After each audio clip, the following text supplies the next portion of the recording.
중부 동부 아프리카 오데오 지역의 작은 내륙 국가는 매우 빠른 성장률을 보이고 있습니다. 아프리카 대륙의 지리적 중심에 자리 잡고 있고 독재적이긴 하나 정치를 안정적으로 유지하고 있고 항공교통과 비즈니스 시설 등 경제 발전 인프라를 정비하고 비즈니스 환경이 좋아진 점 등이 성공 요인으로 꼽힌다. 이 변화를 이끌고 있는 것은 르완다를 장기 집권하고 있는 폴 카가메 대통령의 강력한 변화 의지라고. 그의 성공 비결은 많은 주목을 받고 있는 한국의 새마을 운동이다. 새마을 운동의 초기 단계인 황폐화된 토지에 농사를 지어 개간하는 방법의 재미를 본 카가메 대통령은 다음으로 산업 발전에 역량을 집중하기 시작합니다. 심지어 중국의 지원까지 끊고 한국과만 협력하겠다고 밝히더니 한국어까지 자국 공용어로 도입하겠다고 하는데요. 대체 어떻게 된 일인지 지금부터 자세하게 설명해 드리겠습니다. 치열한 스마트폰 경쟁 시장에서 LG전자는 결국 백기를 들고 스마트폰 시장에서 물러났습니다. 삼성과 애플이라는 거대 기업의 경쟁 속에서 일정 지분을 차지하고 있던 LG는 적자를 이기지 못하고 사업을 접은 것이죠. 스마트폰 사업 MC을 정리하기로 마음먹은 LG는 사업 매각을 위해 여러 국가의 기업들을 상대로 MC 매입 여부를 물었는데요. 중국과 인도 등 신흥국 스마트폰 제조사들이 관심을 보였습니다. 여기까지는 누구나 예상 가능한 일이었죠. 그런데 뜻밖의 장소에서 온 기업이 LG전자의 MC 부문 인수를 선언하며 중국, 인도 등 다른 경쟁사보다 더 큰 열의를 보였는데요. 바로 아프리카에서 온 마라그룹이 그 주인공입니다. 아프리카에 기반을 둔 마라그룹은 아프리카 내에서 자체적으로 스마트폰과 이동통신 서비스를 제공하는 기업으로 르완다를 중심으로 생산기지를 두고 있는 곳입니다. 2019년 자체적으로 스마트폰 마라X를 비롯 마라지와 마라S 등 삼성이나 애플과 마찬가지로 다양한 라인업을 갖추며 신흥 스마트폰 시장에 떠오르는 기업으로 알려졌죠. 상식적으로 이해하기 어려운 아프리카 기업의 인수 시도에 많은 이들이 충격에 휩싸였습니다. 아프리카에서도 스마트폰 제조 기업이 있을 거라고는 상상도 못했기 때문이죠. 마라그룹이 이러한 성장을 할 수 있었던 것은 르완다의 정책적인 지원과 강력한 보호가 있었기 때문입니다. 폴 카가메 르완다 대통령은 ICT 산업을 국가 핵심 역량으로 판단일을 위해 과감한 규제 해제는 물론이고 지원을 아끼지 않았습니다. 덕분에 2015년 세계경제포럼 WEF의 국가별 정보기술 보고서에 따르면 르완다는 정부의 ICT 산업 개발을 통해 사회경제적 변화를 시도한 국가 가운데서 1위를 차지할 정도로 놀라운 성장을 거듭했죠. 세계은행 비즈니스 환경 개선 평가 보고서에서도 전 세계 198개 국가들 가운데 62위를 차지하는 성과를 거두었습니다. 케냐나 탄자니아 등 정치적으로 안정된 국가들이 각각 108위, 139위 등 낮은 순위를 기록한 것에 비해 월등히 앞선 기록이죠. 세계 여러 국가들을 깜짝 놀라게 할 정도로 놀라운 성장을 거듭하고 있는 르완다. 이 변화를 이끌고 있는 것은 장기 집권하고 있는 폴 카가메 대통령의 강력한 변화 의지라고 할 수 있는데요. 처음부터 르완다가 이런 성과를 거둘 수 있었던 것은 아닙니다. 오히려 전쟁과 투쟁으로 인해 아무것도 남은 것이 없던 상황 폐허 속에서 폴 카가메 대통령은 나라 재건에 나서야 했죠. 최악의 상황 속에서 카가메 대통령이 참고했던 국가는 바로 대한민국이었다고 합니다. 대한민국이 가난한 국가에서 선진국으로 성장한 것에 감탄한 그는 르완다를 제2의 대한민국으로 만들겠다며 그 성장 방식을 배웠다고 하죠. 보통 르완다라는 국가를 듣고 생각나는 첫 이미지는 르완다 내전이 일반적인데요. 과거 주베날 하바리마나 대통령이 집권하면서 이 비극은 시작되었죠. 대통령의 정치 경제적 실책이 이어지면서 르완다는 순식간에 빈국으로 추락했습니다. 가난으로 인한 갈등은 르완다의 주요 민족인 후투족과 투치족 사이를 갈라놓았죠.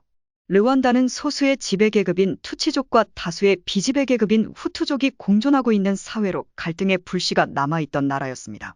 그런데 가난이 이어지고 내부적으로 불만이 쌓이면서 정치를 잘못하고 있는 투치족을 없애야 한다는 불만이 후투족 사이에서 번지면서 비극이 시작되었죠. 결국 이 갈등이 인류 역사상 최악의 학살 사건으로 번졌습니다. 수많은 이들이 헛되이 목숨을 잃어야 했는데요. 최악의 상황 속에서 폴 카가메 대통령은 투치족 출신으로 이 모든 갈등을 봉합하고 파탄난 경제를 부흥시켜야 한다는 막중한 책무를 짊어지고 대통령의 자리에 오르게 되었습니다. 군인 출신이었던 폴 카가메 대통령은 오랜 고민에 휩싸였습니다. 그런 와중 자신과 비슷한 처지에 있었던 박정희 대통령을 알게 되었고 그가 남겼던 정책들 가운데 새마을운동에 깊은 감명을 받았다고 합니다. 한국의 사례를 공부하면서 그는 한국만 따라하면 르완다가 한국처럼 성장하는 것은 불가능하지 않다는 결론을 내리게 되죠. 한국을 따라하면서 르완다는 눈부신 성장을 거듭하기 시작했는데요. 가장 먼저 그는 르완다 전역에 새마을운동 정신을 보급합니다. 수도 키갈리 외부에 있는 무심바 마을을 시범으로 르완다 정부는 주민들을 동원, 개간 사업을 하면서 쌀을 심었습니다. 그 결과 황무지였던 마을 주변 땅들이 기름진 땅으로 변모했고 심었던 쌀 역시 대박이 나면서 마을에 활기가 돌았죠. 확신이 선 카가메 대통령은 르완다 전역의 새마을운동을 전파 마을 주민들의 적극적인 참여를 유도했고 심지어 대통령이 농사짓는 모습까지 보이며 패배의식에 젖은 국민들에게 성장 가능성을 몸소 보여주었습니다. 르완다 주민들 역시 새마을운동 깃발을 심으면서 점점 달라지는 마을의 모습과 성장하는 자신들을 돌아보며 한국만 따라하면 된다는 확신을 가지기 시작했다고 합니다. 탄력받은 카가메 대통령은 박정희 대통령이 했던 것과 같이 산업발전에 역량을 집중하기 시작했습니다. 특히 관심을 보였던 것은 ICT 기술이었죠. 문제는 르완다가 돈이 없다는 것이었습니다. ICT 기술을 제대로 구현하기 위해선 인프라에 쓸 돈이 필요한 상황 때 마침 중국이 아프리카 전역에 투자하고 있었기 때문에 카가메 대통령은 중국의 손을 잡고 돈을 빌렸습니다. 중국 기업들을 르완다에 유치하는 악수를 두게 되었죠. 하지만 급전을 빌릴 수 있던 덕분에 르완다는 ICT 영역에 있어 놀라운 발전을 할 수 있었고 스마트폰 제조 기업은 물론 포지 통신까지 가능한 국가로 거듭날 수 있었습니다. 발전하는 와중에 르완다는 KT를 비롯한 한국 기업의 도움을 받으며 성공 방정식을 완성해갑니다.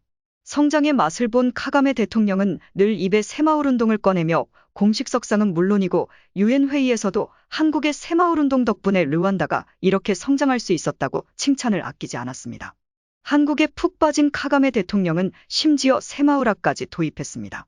한국의 영남대학교가 체계화한 새마을학은 한국의 새마을운동 노하우를 응집한 학문으로 새마을운동의 정수라고 할 수 있는데요. 심지어 르완다는 새마을학을 정식 대학 과정으로 들이면서 한국어를 공용어로 도입하겠다는 결정까지 내렸다고 합니다. 르완다 내에서 제대로 새마을학을 전파하기 위해선 한국어 공부가 필수적이라 할 수 있는데요. 카가메 대통령은 지금보다 더 르완다가 발전하기 위해서 한국어를 국가 공용어로 지정하는 것이 필요하다고 판단한 것이죠. 이에 불편함을 느낀 국가가 있었습니다. 바로 르완다의 오랜 기간 차관을 빌려준 중국이었죠. 아프리카 가난한 국가에 돈을 빌려주면서 영향력을 확대하려던 중국이 르완다의 갑작스러운 친한 행보에 당황했다고 합니다. 특히 폴 카가메 대통령이 과거 중국의 행보에 비판적이던 국제 여론을 상대로 직접 중국을 변호했던 행적을 보였기에 중국에선 카가메 대통령의 변심에 충격을 받았다고 하죠. 독일 경제지 한델스블라트와의 인터뷰에서 카가메 대통령은 중국은 아프리카가 필요로 하는 것을 가져다 준다 고 말하며 현재 아프리카가 발전하기 위해서는 중국의 도움을 거절할 이유가 없다고 말하며 그런 그가 갑자기 중국 지원을 줄이면서 한국과 협력을 강화, 심지어 한국어까지 르완다에 도입하면서 본격 친한 행보를 보인 것에 중국 정부는 르완다가 빌린 돈을 빌미로 압박을 가했는데요. 이런 가운데 르완다는 물론이고 전 세계를 충격에 빠뜨린 일이 벌어졌습니다. 바로 중국인 관리자가 르완다인에게 폭력을 가한 일이었죠. 21세기라고는 믿기 힘든 야만적인 행동은 즉각 비난을 샀습니다. 르완다 서부 루시로에서 광산회사를 운영하던 중국인 선슈주는 회사의 광물을 훔친 혐의로 르완다 인부를 나무에 묶어 채찍질을 가했습니다. 이 장면이 SNS에 퍼지면서 국제적인 비난을 산 것이죠. 당국은 즉각 선슈준을 체포했고 르완다에서는 이는 새로운 형태의 인종차별이라는 발언까지 등장했습니다. 백인들이 흑인 노예를 상대로 채찍질한 것과 같이 백인 대신 중국인들이 르완다 국민들을 향해 인종 간 폭력을 행사한 것처럼 보인 것이죠. 르완다 카롱기 중급법원은 선슈준을 상대로 20년형을 선고했지만 르완다 내부에서는 중국에 대한 반감이 크게 일어났습니다. 당연히 카가메 대통령 역시 중국에 대한 불만이 있었던 상황에서 이런 일까지 겪고 나서는 중국과의 협력을 거부하기에 이르렀습니다. 한국의 발전을 동경해 한국을 따라한 르완다, 중국의 달콤한 차이나머니까지 거부하면서 새마을운동을 정착시키고 한국어까지 도입하려는 카가메 대통령의 결단에 박수를 보내며 아프리카 전역에 한국어가 널리 공용어로 자리 잡기를 기원해 보겠습니다.